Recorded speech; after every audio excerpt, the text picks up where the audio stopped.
اصل میں یہاں پر ایک خاص واقعے کی طرف اشارہ ہے جس کے پیش آنے کے بعد یہ صورت نازل ہوئی. آپ صلی اللہ علیہ وسلم جب ہجرت کر کے مکہ سے مدینہ آئے تو وہاں ایک بار سخت قحط پڑا، یعنی کھانے پینے کی اشیاء جو تھی وہ کم ہو گئی، مقامی بازار میں نہیں ملتی تھی.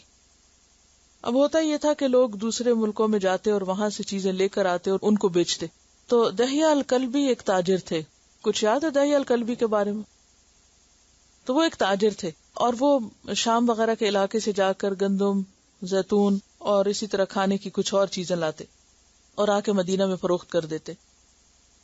اب ہوا یہ کہ اس مرتبہ جب وہ آئے تو یہ جمعے کا وقت تھا، اور وہ اس طرح کرتے تھے کہ جب شہر میں داخل ہوتے تو اعلان کرنے کے لیے اس قافلے کے آگے آگے طبل بجاتے، جیسے گھنٹیاں بجاتے ہیں، یا کوئی کسی بھی جیسے آئس کریم والا جو آتا ہے تو کیا کرتا ہے، ایک خاص قسم کی آواز نکالتے ہیں. اس کا مقصد کیا ہوتا ہے کہ لوگوں کو پتہ چل جائے کہ کون آیا ہے اور کس مقصد کے لیے. اب یہ ہوا کہ جمعے کا وقت تھا، آپ خطبہ دے رہے تھے، لوگ بیٹھ کے سن رہے تھے، قحط پڑا ہوا ہے، کھانے پینے کو کچھ نہیں. اتنے میں وہ آواز آتی ہے تو صحابہ کرام میں سے کچھ اٹھ کے فوراً دوڑ پڑتے ہیں بغیر اجازت لیے کہ جا کے کچھ جلدی سے خرید لیں، کیونکہ اگر اب نہیں خریدا تو پھر اگلے قافلے کا انتظار کرنا پڑے گا، تو اتنے دن کیا کریں گے. بہرحال اب جو ہی وہ نکلے تو آپ صلی اللہ علیہ وسلم نے پوچھا کہ کتنے باقی ہیں لوگ، تو پتہ چلا کہ 1 عورت اور 12 مرد، اور باقی سب چلے گئے تھے. تو اس پر آپ نے فرمایا کہ اگر تم سب چلے جاتے تو مدینہ کی اس وادی میں آگ بہہ پڑتی. یعنی یہ اتنا بڑا جرم تھا. لیکن بات یہ ہے کہ صحابہ کرام انسان تھے، انسانی ضروریات ان کے ساتھ تھی، اور ابھی ان کی وہ تربیت نہیں ہوئی تھی، ابھی انہوں نے ان تمام چیزوں کے بارے میں پوری طرح جانا نہیں تھا، لہذا بر وقت اصلاح کر دی گئی. اور کیا کہا گیا؟ قل ما عند اللہ خیر من اللہو ومن التجارہ، کہہ دیجئے کہ جو اللہ کے پاس ہے وہ اس لہو، اور لہو سے مراد یہاں کیا؟ وہ طبل جو بجا رہے، ومن التجارہ، اور وہ جو بزنس ہوگا بعد میں، واللہ خیر الرازقین، اور اللہ بہترین رزق دینے والا ہے. تلاوت سن لیجئے پھر کچھ اور باتیں. ویسے تو دن میں 5 دفعہ ہم نماز پڑھتے ہیں، اور مردوں کے لیے باجماعت نماز ادا کرنا ضروری ہے. اور باجماعت نماز دراصل کیا ہے؟ اتحاد کا ایک سبق، کہ دن میں 5 دفعہ ایک دوسرے کو جا کے دیکھو، ملو، سوشلائزنگ کا بہترین موقع، ایک دوسرے کو پہچاننے کا موقع، ایک دوسرے کی صلاحیتیں جاننے کا موقع. اکٹھے نماز ادا کرنے سے دلوں کا بغض بھی دور ہوتا ہے، اتفاق اور محبت آتی. صفیں درست کرنے کا الگ اثر ہوتا ہے اور صفیں خراب کرنے کا الگ نقصان بتایا گیا ہے. کیا؟ کہ اگر تمہاری صفیں درست نہیں تو تمہارے دل آپس میں پھٹ جائیں گے. اور اس صورت کا اصل مضمون اور اس سارے پارے کی اصل جو تھیم ہے وہ کیا ہے؟ دین کی خدمت اور دین سے تعلق، اور اس کے لیے کیا ضروری ہے؟ اتحاد، اتفاق. اور اتفاق اور اتحاد کے لیے جو بیسک رول پلے کرتی ہے ڈیلی کی ایکسرسائز وہ ہے نماز. اور نماز میں پھر باجماعت نماز، اور پھر خاص طور پر وہ اتحاد کہاں پیک پر ہوتا ہے؟ جمعے کے دن، جمعے کی نماز میں. اور جمعے کی نماز دیگر نمازوں سے اس لحاظ سے بھی منفرد ہے کہ اس میں صرف نماز نہیں ہوتی، اس میں تعلیم بھی ہوتی ہے، اس میں خطبہ بھی ہوتا ہے، اور خطبے کی اپنی ایک اہمیت ہے. اور خطبہ باقاعدہ سننا اور پوری توجہ سے سننا نماز کا حصہ ہے، اور اس میں کسی کو اتنی بھی اجازت نہیں کہ کوئی کسی کو یہ کہہ کے خاموش کرائے کہ چپ ہو جاؤ، کیونکہ اس میں چپ ہو جاؤ کہنا بھی کیا ہے؟ دراصل لغو بات کرنا، ناپسندیدہ بات ہے. تو اس لیے اس سے یہ پتہ چلتا ہے کہ دین کی خدمت کرنے کے لیے مسلمانوں کا آپس کا اتحاد، اور پھر نماز میں اور اللہ کی عبادت میں اکٹھے ہونا، اور پھر تعلیم حاصل کرنا، یہ بے حد ضروری ہے. اور اس میں نماز نبوی کا جو باب ہے نماز جمعہ کے بارے میں، پیج نمبر 248 پر، اس میں یہ تمام مسائل موجود ہیں، اور یہ آپ کو یاد ہوگا کہ آپ نے ان کو پیچھے پڑھا بھی ہے، اور مزید ایک دفعہ اس کو آپ دہرا لیں، کیونکہ نماز جمعہ جو ہے اس کی اپنی بہت زیادہ اہمیت ہے. ایک موقع پر آپ صلی اللہ علیہ وسلم نے فرمایا، میرا جی چاہتا ہے کہ کسی کو اپنی جگہ نماز پڑھنے کے لیے کھڑا کروں اور جا کر ان لوگوں کے گھروں کو آگ لگا دوں جو جمعہ پڑھنے کے لیے نہیں آتے. یعنی اتنی شدت سے آپ نے اس بات کی تاکید کی کہ ان لوگوں کے گھروں کو آگ لگا دوں جو جمعہ پڑھنے نہیں آتے. اس سے اندازہ کریں کہ کس قدر اہمیت ہے نماز جمعہ ادا کرنے کی. پھر اسی طرح حضرت ابو ہریرہ اور عبداللہ بن عمر کہتے ہیں کہ ہم نے جمعے کے خطبے میں حضور صلی اللہ علیہ وسلم کو فرماتے ہوئے سنا تھا، لوگوں کو چاہیے کہ جمعہ چھوڑنے سے باز آ جائیں، ورنہ اللہ ان کے دلوں پہ ٹھپا لگا دے گا اور وہ غافل ہو کر رہ جائیں گے۔ حضرت جابر کہتے ہیں کہ جو شخص کسی حقیقی ضرورت اور جائز عذر کے بغیر محض بے پرواہی کی بنا پر مسلسل 3 جمعے چھوڑ دے، اللہ اس کے دل پر مہر لگا دیتا ہے۔ اور ایک اور روایت میں آتا ہے کہ اللہ اس کے دل کو منافق کا دل بنا دیتا ہے۔ یہ مسند احمد کی روایت ہے، مرفوع روایت ہے۔ ابن ماجہ میں آتا ہے کہ آپ نے فرمایا، آج سے لے کر قیامت تک جمعہ تم لوگوں پہ فرض ہے۔ جو شخص اسے معمولی چیز سمجھ کر یا اس کا حق نہ مان کر چھوڑے، خدا اس کا حال درست نہ کرے، نہ اسے برکت دے۔ خوب سن رکھو، اس کی نماز نماز نہیں، اس کی زکوٰۃ زکوٰۃ نہیں، اس کا حج حج نہیں، اس کا روزہ روزہ نہیں، اس کی نیکی نیکی نہیں، جب تک کہ توبہ نہ کرے، پھر جو توبہ کر لے تو اللہ اس کو معاف کرنے والا ہے۔ تو اس سے بھی آپ اندازہ لگا سکتے ہیں کہ نماز جمعہ کی مردوں کے لیے کس قدر اہمیت ہے، اور اس کو ادا نہ کرنا ایک بہت بڑا جرم ہے، اور اس ایک نماز کے ادا نہ کرنے سے باقی تمام نیکیاں جو ہیں وہ بھی ضائع ہو جاتی ہیں۔ اور اس کی جو مزید تفصیلات ہیں وہ آپ کو اس کتاب میں مل جائیں گی۔ اپنے گھر والوں کے ساتھ، اپنے بچوں کے ساتھ، خصوصاً لڑکوں کے ساتھ اس کو شیئر کریں۔ اس کے علاوہ جمعہ کا دن جو ہے وہ بھی ایک فضیلت والا دن ہے، اور جمعہ کا دن جو ہے یہ جب شروع میں دنیا کی تخلیق ہوئی تھی اس وقت سے بہت اہم ہے۔ حضرت ابو ہریرہ کی روایت ہے اور بخاری کی روایت ہے کہ وہ بہترین دن جس پر سورج طلوع ہوا جمعہ کا دن ہے۔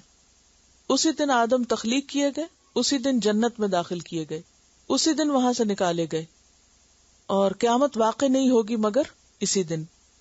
اور حضرت ابو ہریرہ کی روایت ہے کہ آپ نے جمعہ کے دن کا ذکر کیا تو فرمایا، اس دن میں ایک ایسی گھڑی ہے کہ جس مسلمان بندے کو وہ میسر آ جائے اور وہ کھڑا ہوا نماز پڑھ رہا ہو تو وہ اللہ سے جس چیز کا مطالبہ کرتا ہے یا دعا کرتا ہے، اللہ تعالیٰ اسے عطا کر دیتا ہے۔ اور آپ صلی اللہ علیہ وسلم نے اپنے ہاتھ سے اس گھڑی کے مختصر ہونے کا ارشاد فرمایا کہ بہت تھوڑا وقت ہوتا ہے لیکن وہ قبولیت کا وقت ہوتا ہے۔ اور اس دن کے کرنے کے کام جو ہیں غسل کرنا، مسواک اور خوشبو کا استعمال، تیل لگانا، نبی صلی اللہ علیہ وسلم پر درود بھیجنا، سورۃ الکہف پڑھنا، پھر نماز جمعہ پڑھنا، اور نماز جمعہ کی فضیلت جو ہے اور نہ پڑھنے والوں کے لیے جو وعید ہے اس کا ذکر ہے۔ پھر یہ کہ نماز جمعہ کے کچھ آداب کا بھی ذکر ہے کہ وقت پر آنا، بیٹھنے کا طریقہ، مثلا خطبے کے وقت گھٹنوں کو پیٹ کے ساتھ ملا کر بیٹھنے سے منع کیا آپ نے۔ گھٹنے کو پیٹ سے ملا کر بیٹھنا جو ہے وہ خطبے میں منع ہے۔ کیوں منع ہے؟ کیونکہ ایک غفلت کا بیٹھنا ہے اور ایک آرام کا بیٹھنا ہے جیسے۔ پھر اسی طرح مناسب جگہ پر بیٹھنا، خطبے کے وقت خاموشی اختیار کرنا، اور پھر جمعہ پڑھنے کے بعد کا جو حکم ہے وہ یہاں پر موجود ہے جو ابھی آپ نے آیت میں پڑھا ہے۔ ایک اور چیز یہ بھی یاد رہے کہ جمعہ کا دن کوئی چھٹی کا دن نہیں ہے۔ ہمارے ہاں مسلمانوں میں یہ ایک عام کانسیپٹ ہے کہ جمعہ کا دن چھٹی کا دن ہے، آرام کا دن ہے۔ اللہ تعالیٰ کیا فرما رہے ہیں؟ پہلے تو جمعے کی تیاری رکھو، یعنی خصوصی عبادت کا اہتمام ہے، اور پھر جب نماز پڑھ چکو تو پھر کیا کرو؟ فانتشروا فی الارض، زمین میں پھیل جاؤ۔ پھیل جاؤ سے مراد یہ کہ اپنے اپنے کام کاج جاؤ۔ وابتغوا من فضل اللہ، اللہ کا فضل تلاش کرو۔ اب یہ فضل کیا ہے؟ اس کے بارے میں 4 باتیں آتی ہیں۔ نمبر 1 تو دنیا کی رزق روزی، نمبر 2 نیکی کے کام جیسے بیمار کی عیادت، جنازے میں شرکت وغیرہ، کیونکہ وہ بھی ثواب کمانے کا موقع ہوتا ہے، یا پھر اللہ کی خاطر کسی سے ملاقات کے لیے جانا، پھر اسی طرح علم حاصل کرنا، اور اپنے مخصوص کام پر واپس لوٹنا، یعنی اگر تجارت چھوڑ کر آئے ہیں تو واپس جا کے تجارت کر سکتے ہیں، جاب چھوڑ کر آئے تو واپس جا کے اپنی جاب پر دوبارہ چلے جائیں گے۔ تو اس چیز کو معیوب سمجھنا کہ جمعے کے دن نہیں کام کرنا، یعنی یہ ایک عام کانسیپٹ بن گیا۔ تو یہاں کام سے منع نہیں کیا گیا۔ کیا حکم ہے؟ وابتغوا من فضل اللہ واذکروا اللہ کثیرا، کثرت سے اللہ کو یاد کرو، لعلکم تفلحون، تاکہ تم فلاح پاؤ۔ تو بات یہ ہے کہ یہاں ایک اور چیز بھی بتا دی گئی کہ انسان جب دین کا کام کرتا ہے تو پھر عام طور پر یہ سمجھا جاتا ہے کہ دین اور دنیا ساتھ ساتھ نہیں رہ سکتے۔ جمعے کے دن کی مثال دے کے کیا فرمایا؟ عبادت بھی کرو اور پھر اس کے بعد کام بھی کرو، کام نہیں چھوڑو، کیونکہ انسان کے ساتھ اس کی ضروریات بھی ہیں، اس کی معاش بھی ہے، اور اس کے ساتھ اس کا دین بھی ہے. بعض لوگ دین کی خاطر دنیا چھوڑ دیتے ہیں اور بعض دنیا کی خاطر دین چھوڑ دیتے ہیں. معاش کی خاطر جمعہ چھوڑ دیا یا جمعے کی خاطر پورا دن ہی معاش کا کام ختم کر دیا. بات یہ ہے کہ یہ دونوں ہی چیزیں ضروری ہیں، اپنی جگہ اہم ہے، اور دونوں کے اپنے اپنے تقاضے ہیں. اب ان میں بیلنس کیسے قائم رکھا جائے؟ تو یہاں پر وہی بیلنس سکھایا گیا ہے کہ عبادت کے وقت میں عبادت کرو اور کام کے وقت میں کام کرو. اور مومن کے لیے جب اس کی دین اور دنیا سامنے آتی ہیں تو اسے اپنی ترجیحات مقرر کرنی ہوتی ہے کہ اس کی پرائرٹی کیا ہے، اور یہ پرائرٹی اوقات کے اعتبار سے ہوگی کہ کس وقت کی پرائرٹی کیا ہے. یعنی اگر اذان ہو رہی ہے جمعہ کی تو اب پرائرٹی کچھ اور ہوگی، اور جب نماز ختم ہو گئی ہے تو اب کچھ اور پرائرٹی ہے. پھر اس دن کے حساب سے ضروریات دیکھو کہ کوئی فوت ہو گیا تو تعزیت کے لیے جانا ہے، یا کسی کی ملاقات کے لیے جانا ہے، یا پھر کام پہ جانا ہے، یا کیا. وہ اپنے جو دن کے کرنے کے کام ہیں ان کو اپنے سامنے رکھو. تو بات یہ ہے کہ ان دونوں کے درمیان توازن. معاش ضرورت ہے، دین مقصد ہے. مومن کے لیے معاش کا کیا مطلب ہے؟ کمائی کرنا ضرورت ہے، وہ اس کی زندگی کا مقصد نہیں ہے. یہ بات اچھی طرح ذہن نشین کر لیجیے. یعنی مومن کی زندگی کا مقصد دنیا کمانا نہیں ہے. مومن کی زندگی کا مقصد اللہ کو راضی کرنا ہے، اللہ کے دین کے ساتھ تعلق اور پھر دین کی خدمت. یہ اس کی زندگی کا مقصد ہو سکتا ہے، اور پھر ان دونوں میں اسے بیلنس کرنا ہے.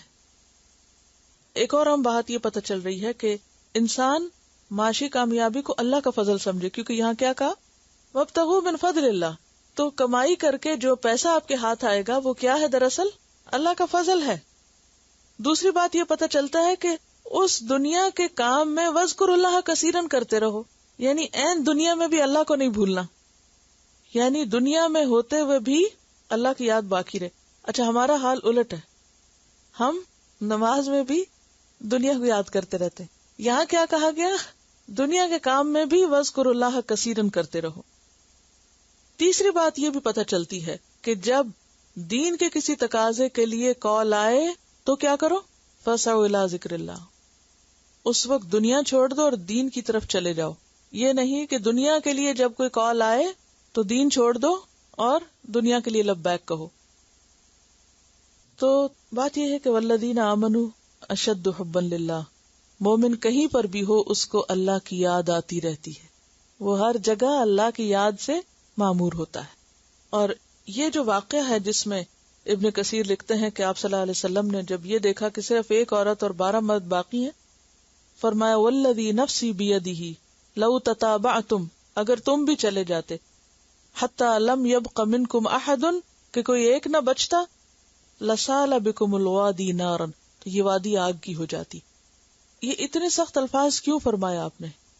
کہ جب دین کا تقاضا ہو، دین کی خدمت کا وقت ہو، دین کو آپ کی ضرورت ہو، اس وقت آپ اس کو چھوڑ کر اور مشغلوں میں لگ جائیں، خواہ وہ بعض اوقات کتنے اہم کیوں نہ ہو. اب آپ دیکھیے کہ قحط کی کیفیت ہو، بازار میں کوئی چیز ملتی نہ ہو، اور اسی وقت وہ قافلہ آیا اور ان کو پتا ہے کہ اگر اب نہیں ہم نے جا کے خریدا تو یہ سب کچھ ختم ہو جائے گا، پھر ہم کیا کریں گے؟ اتنی شدت کی ضرورت کے باوجود بھی کیا کہا گیا کہ نہیں، ابھی نماز نہیں ہو رہی تھی، خطبہ ہو رہا تھا. تو اس خطبے کو سننا بھی اتنا ہی ضروری ہے جتنا نماز کو ادا کرنا. لہذا اس وقت میں تم کوئی اور کام نہیں کر سکتے. ہم اپنے رویوں پر غور کریں. اچھا، ایک اور مشکل یہ ہے، یہاں پر خطبے کے لیے کیا لفظ آ رہا ہے؟ ذکر اللہ. ہمارے خطبے کس کے ذکر سے بھرے ہوئے ہوتے ہیں؟ دنیا کی سیاست.